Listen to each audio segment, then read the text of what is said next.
বাংলাদেশের cutter master Mustafizur রহমানের কেরিয়ারে যোগ হতে যাচ্ছে আরো একটা নতুন অধ্যায়। আইপিএল, বিপিএল, পিএসএল এবং এলপিএল খেলার পর এবার তিনি খেলতে যাচ্ছেন সম্পূর্ণ নতুন একটা ফ্র্যাঞ্চাইজি সংযুক্ত আরব আমিরাতের IL T20 লিগে। IL T20 ফ্র্যাঞ্চাইজি কিন্তু সংযুক্ত আরব আমিরাতের একটা জনপ্রিয় ফ্র্যাঞ্চাইজি লিগ। তো এখানে প্রথমবারের মতো খেলবেন আমাদের মুস্তাফিজ। গত বছর আইপিএল এর শেষ দিকে মিচেল স্টার্কের পরিবর্তে বদলি হিসেবে কিন্তু দিল্লি ক্যাপিটালস দলে খেলেছেন মুস্তাফিজ এবং তিনি যে কয়েকটা ম্যাচে খেলতে পেরেছিলেন লাস্টের দিকে সেই ম্যাচগুলোতে কিন্তু দারুণ পারফর্ম করেছিলেন। আর এই কারণেই দিল্লি ক্যাপিটালস এর মালিকানাধীন দল দুবাই ক্যাপিটালস তারা কিন্তু মুস্তাফিজকে অলরেডি দলে ভিড়িয়ে ফেলেছেন। দুবাই ক্যাপিটাল কিন্তু ইতিমধ্যেই সামাজিক যোগাযোগ মাধ্যমে ঘোষণা দিয়েছেন ইংল্যান্ডের লুক উডের পরিবর্তে বা বলতে পারেন বিকল্প হিসেবে বাংলাদেশের বাঁহাতি পেসার এই মুস্তাফিজুর রহমান কিন্তু তাদের দলে খেলবেন এবার IL T20 লিগে। আরেকটা মজার ব্যাপার কি জানেন, IL T20 নিলাম কিন্তু এখনো শুরু হয়নি, শুরু হবে আগামী 30 সেপ্টেম্বর। বাট তার আগেই দুবাই ক্যাপিটালস কিন্তু মুস্তাফিজকে তাদের দলে নিয়ে নিয়েছে। এর কারণটা অবশ্যই আপনারা মুস্তাফিজুর রহমানের পরিসংখ্যান দেখলেই মানে T20 তে পরিসংখ্যান দেখলেই বুঝতে পারবেন। এটা নিয়ে আমরা একটু পরে আলোচনা করব।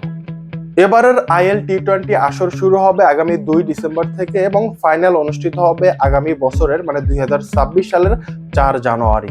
এখনো কিন্তু অনেক দিনই বাকি, কিন্তু এর আগেই নিলামও হয়নি বা খেলাটাও কিন্তু শুরু হবে অনেক আগেই, কিন্তু তার আগেই মুস্তাফিজকে দলে নিয়ে ফেলেছেন দুবাই ক্যাপিটালস। এর কারণ এখন পর্যন্ত বাংলাদেশের কাটার মাস্টার মুস্তাফিজুর রহমান 3টি ফ্র্যাঞ্চাইজি লিগে মানে বিদেশি ফ্র্যাঞ্চাইজি লিগে খেলেছেন। এর মধ্যে আইপিএলে কিন্তু তিনি কয়েকটি দলের হয়ে খেলেছেন এবং তার পারফর্ম সেখানে কিন্তু দুর্দান্ত। এছাড়াও পিএসএল এ খেলেছেন, অন্যদিকে শ্রীলঙ্কার লিগেও কিন্তু খেলেছেন আমাদের এই কাটার মাস্টার। সো সব দিক থেকে বিবেচনা করলে এখন পর্যন্ত টোটাল 289টি T20 ম্যাচে আমাদের কাটার মাস্টারের উইকেট সংখ্যা কিন্তু 362। অন্যদিকে ওভার প্রতি রান দিয়েছেন মাত্র 7.45 আর আন্তর্জাতিক ম্যাচ খেলেছেন 111টি, যেখানে উইকেট সংখ্যা হলো 139টি। এই পরিসংখ্যানই কিন্তু প্রমাণ করে কেন মুস্তাফিজুর রহমান যে কোনো আন্তর্জাতিক বা যে কোনো T20 লিগে কার্যকরী বোলার।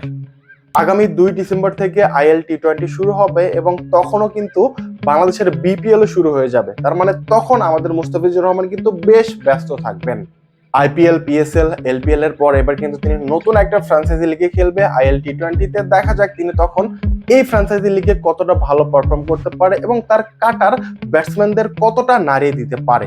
আপনাদের কি মনে হয় এই লিগে মুস্তাফিজুর রহমান কেমন পারফর্ম করবে? কমেন্টে আপনারা আপনাদের মতামত জানিয়ে দিতে পারেন। আর ভিডিও ভালো লাগলে প্লিজ আমাদের চ্যানেলটা সাবস্ক্রাইব করবেন। ধন্যবাদ।